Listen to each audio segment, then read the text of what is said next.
નમસ્કાર મિત્રો, સ્વાગત છે તમારું અમારી યુટ્યુબ ચેનલમાં। તો મિત્રો, જે આંગણવાડી કાર્યકર અને તેડાગરની ભરતી જાહેર કરવામાં આવેલી છે, તો તેમાં મિત્રો એક કરતા વધારે પ્રયત્ન પરીક્ષા પાસ કરેલ હોય તો ફોર્મ ભરતી વખતે કયા માર્ક લખવાના રહેશે તેના વિશે આજના વિડીયોમાં આપણે ચર્ચા કરીશું। પરંતુ તે પહેલા વિડીયો ગમે તો લાઈક અને શેર કરી દેજો, ચેનલમાં નવા હોય તો ચેનલને સબસ્ક્રાઇબ કરી દેજો। તો ચાલો મિત્રો, વિડીયોની શરૂઆત કરીએ।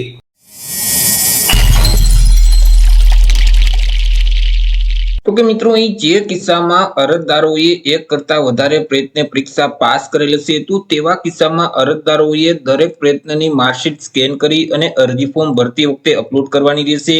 તેમજ મિત્રો, એક કરતા વધુ પ્રયત્ન પરીક્ષા પાસ કરેલ છે તે ઉમેદવારોએ માર્કશીટના પાસ થયેલ જે વિષયો છે તેના જ ગુણ ગણવાના રહેશે।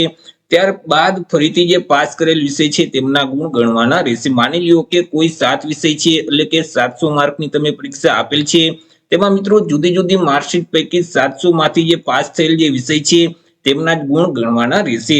જેમ કે મિત્રો, 700 માંથી તમે 325 માર્ક મેળવેલ છે અને તેમાં એક વિષયમાં 25 માર્ક મળવાને કારણે તમે એક વિષયમાં નપાસ થયેલ છો, તો ત્યારે મિત્રો 700 માંથી 325 ને બદલે તમારે 300 માર્ક જ ગણવાના રહેશે।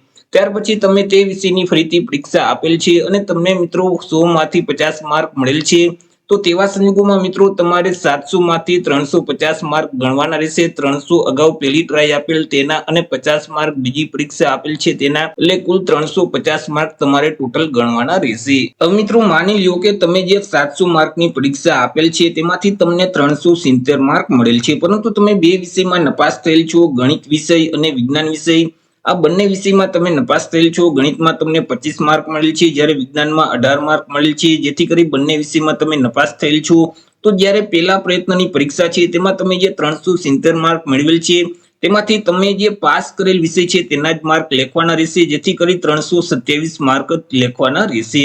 ત્યાર પછી મિત્રો, તમે જે બીજી વખત પરીક્ષા આપેલ ગણિત અને વિજ્ઞાનની તેમાં તમે પાસ થઈ ગયેલ છો। ગણિતમાં 40 અને મિત્રો વિજ્ઞાનમાં 58, જેથી કરી મિત્રો અહીં બંને વિષયમાં પાસ થઈ ગયેલ છો અને ટોટલ તમને 98 માર્ક મળેલ છે।